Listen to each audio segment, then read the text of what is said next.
Hello traders. आज मी बाहेर असल्यामुळं व्हिडिओ रेकॉर्ड नाही करू शकलो. तर आज बघा आपलं मार्केट आपल्याला गॅप अप ओपनिंग पाहायला मिळाली, पण मागच्या दिवशीचा जो हाय होता तर त्यानं तो हाय नाही ब्रेक करू शकला. तिथून त्या ठिकाणाहूनच आपल्याला एक सेलिंग पाहायला भेटली. तर मी आज एक ट्रेड घेतला होता, 2-3 ट्रेड घेतले होते, पण त्यामधले छोट्या लॉस प्रॉफिटमध्ये बुक केलं. परंतु एक चांगला ट्रेड मला या ठिकाणी भेटला आहे. तर मी तुम्हाला दाखवण्याचा प्रयत्न करतो आहे की काय लॉजिक वापरून मी हा ट्रेड पंच केला होता. तर बघा, आज आपण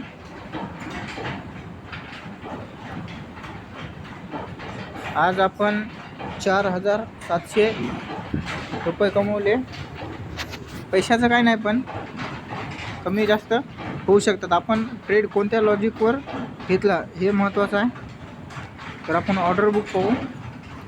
ऑर्डर बुकमध्ये बघा, आपण 24,150चा पी घेतला होता 11:60 म्हणजे 12 वाजता घेतला आणि लगेच कट केला.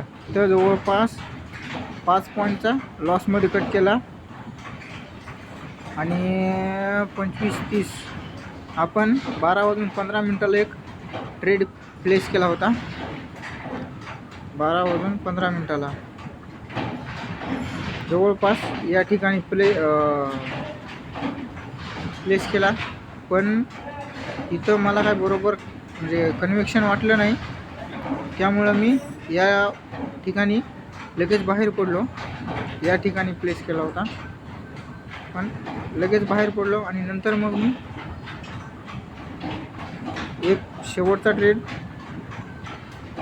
हा बघा, हा मेजर ट्रेड आपल्याला इथं भेटला 118वर 1:33 बाईंग केली ती.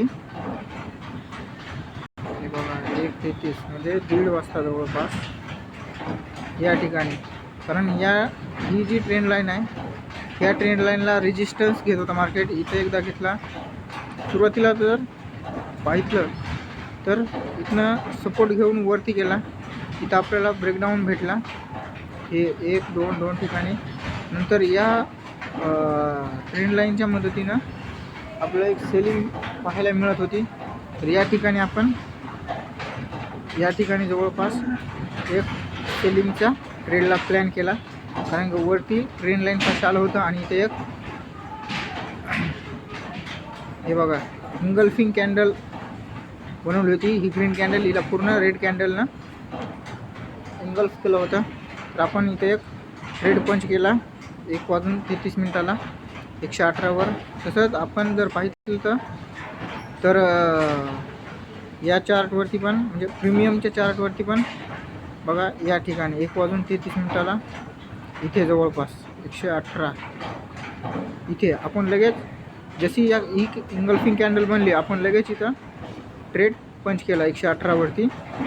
आणि आपण 155च्या जवळपास इथं आपला टार्गेट बुक केलेला आहे 155वरती. पाहू शकता 155वरती. तर आपण एक प्रॉपर कन्व्हिक्शन, म्हणजे इथे आपला ट्रेंड लाईनचा रेजिस्टन्स मिळत होता. आणि मार्केट तर पूर्ण निगेटिव्हच आहे सध्या.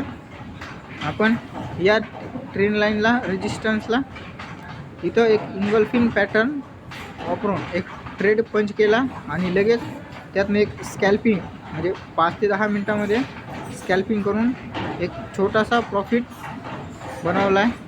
हे बघा, 5 मिनटाचा जवळपास किती 1:33 घेतलं, 39 सेल केलं. जे एक 6 मिनटाचा ट्रेडमध्ये आपण थोडासा प्रॉफिट बनवलेला आहे. तर एवढंच लॉजिक होतं की तुम्ही पण असंच काहीतरी लॉजिक पाहिजे ट्रेड घेण्यामागं. लॉजिक घेऊनच ट्रेड करा. विदाऊट लॉजिक ट्रेड करणं किंवा ओव्हर ट्रेडिंग करणं हे धोक्याचं आहे. एक चांगला पॅटर्न हा नेहमी समजा जिथं रेजिस्टन्स एरिया असेल, आता इथं रेजिस्टन्स एरिया आहे, इथं वर्क करतो. पुन्हा जिथं रेजिस्टन्स एरिया असेल त्या ठिकाणी पॅटर्न किंवा सपोर्टवरती बुलिश पॅटर्न आणि रेजिस्टन्सवरती निगेटिव्ह पॅटर्न वर्क करतात. तर तुम्ही पण कळवा की तुमचा प्रॉफिट लॉस किती झाला आणि तुम्ही कशा प्रकारे ट्रेडिंग करता. Okay, thank you. आजचं एवढंच. डेली व्हिडिओ टाकतो. तर आज पण मी व्हिडिओ बनवला आहे, रेकॉर्ड नाही करू शकलो, परंतु मी कशा प्रकारे कोणत्या लॉजिकवर ट्रेड घेतला हे तुम्हाला सांगण्याचा प्रयत्न केला. चॅनलला सबस्क्राईब करा आणि नवनवीन व्हिडिओ नवनवीन नॉलेज शिकवा. ठीक आहे.